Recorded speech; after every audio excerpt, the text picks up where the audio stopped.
This is Bryan Law reporting for Press for Truth. I'm in downtown Toronto right now in the financial sector, and there's been a lot of concern recently over the recent $1.1 billion they're going to be using for security purposes, and that's your money and my money that they're going to be using for that.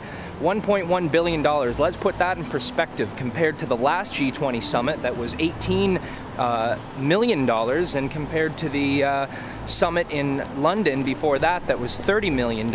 If you're watching this and you're planning on coming to the city, be aware that the Toronto Police have purchased 4 LRAD, long-range acoustic device sound cannons that they have said that they will use, but they're going to be using them as a communications method. Basically, if you want to know the sum up of the G20, think in terms of financial regulation on a global scale.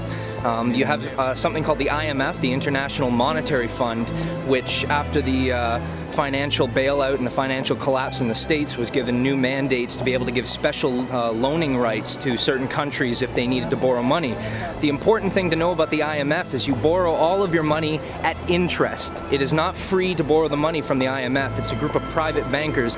When you have global regulation, that means that you have global rules and global laws, and when you have global laws, you need global police to enforce those laws. So who are these police? Who are they going to be enforcing? And, you know, how do I have a say in this? How do you have a say in this? How do any of us have a say in what's going to be happening at the G20? Using any sort of violent or destructive means only gives the police an excuse to crack down and announce an unlawful assembly or tell everyone that they have to leave the area.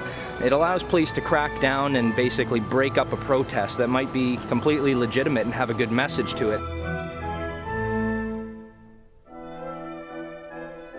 You got a permit to be filming our building? No. Okay, I'm gonna need to see the permit, or you're gonna have to move that footage. On public property, we don't need a permit. To film private property, you do, sir. Well, we don't have one, and I know I don't need it to go and film stuff. I'm getting the shots at the top of the Okay, and I'm telling you, sir, to film our buildings, you do need a permit. Okay, some ID or some company ID, please. No, you may not. No, I may not? No. Okay. Any ID on you? I do have ID on me. Can you give it to me? Why do you want to see my ID? Because there's a heightened security because of the G20 coming up. I'm aware. I'm going to go through the accreditation process and everything. All I'm doing down here today is just getting shots on the streets, bank logos, stuff like that, to show the proximity of where the G20 is in relation to the financial district. That's it. Okay, and I'd appreciate if you identified yourself.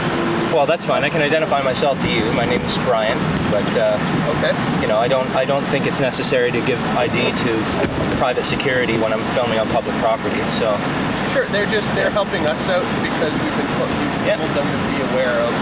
Oh yeah, no, I'm aware. Yeah, we saw the private security drill last week. So. What's your last name? LAW. Bryan Law? That's right. Your name first, sir? I'm not going to surrender that, sorry. But I can give you my name, but you know, I'm not comfortable with surrendering anyone. Your address? No, sorry. Phone number?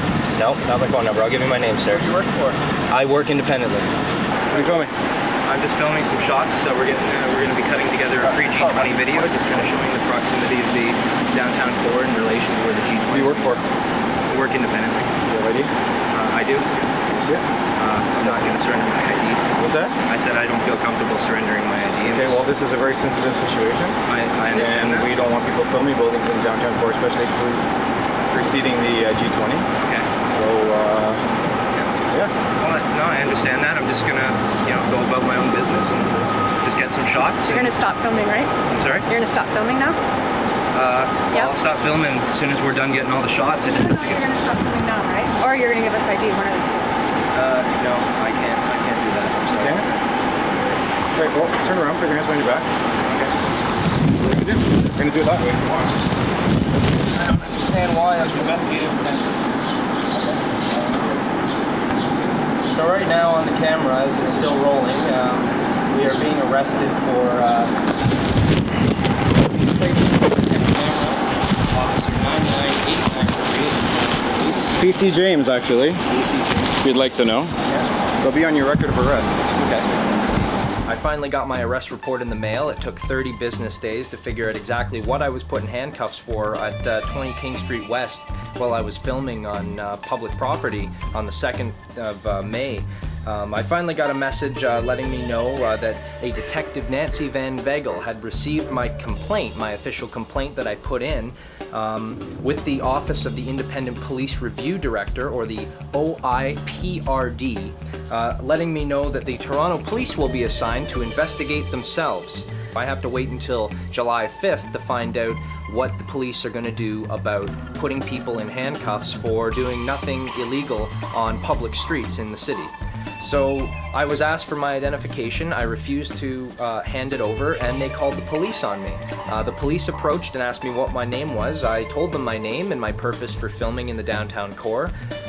They asked for more information about my date of birth, where I lived, a bunch of information that I felt was too private to hand away to some person in a cruiser that just pulled up. So I refused to hand over that identification or surrender any more information on the grounds that I was behaving lawfully and within my rights. I was subsequently approached on the street by 4 officers. 2 approached me at first and gave me an ultimatum. Either I stop filming or I surrender identification. Neither one of these are enforceable under Canadian law, and I refused to do either one of them because I wasn't doing anything illegal. I was on public streets and I was filming buildings in a public area. They claimed that I failed to leave the premises of 20 King Street West, which is where they detained me, by the way. I was, it says on the charge here, failed to leave premises when directed. The ultimatum again was stop filming or surrender identification. You're going to stop filming now, right? Or you're going to give us ID, one of the 2. I was never given an option to walk away and leave. So they apparently charged me with something that I wasn't even aware that I was doing, nor was I informed at the time that I was being charged with failure to leave the premises. Why? That's investigative potential. Police officers cannot force citizens to leave a public area. The public areas of Toronto belong to the public. They are not privately owned. You cannot own a sidewalk in the public area because that prohibits people from being able to freely travel around the city. These officers weren't telling me to leave the premises, and I was not being informed with what I was charged with.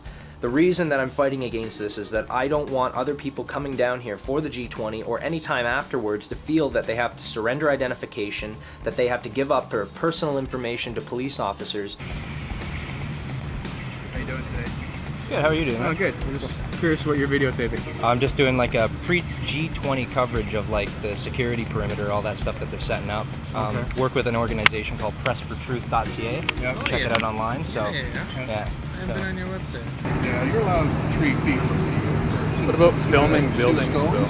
Yeah. That's private. That's not private property. Absolutely. That's pretty private, but that's not. Yeah, that's what I thought. We're all out here standing up for people's individual rights, and that includes the rights of the police. We're out here to stand up for every Canadian citizen's right to free speech, assembly, free media, and none of us want to be targeted. So, I mean, we're not doing anything illegal, and we should be treated like any other citizen of the country who's behaving lawfully and within their rights.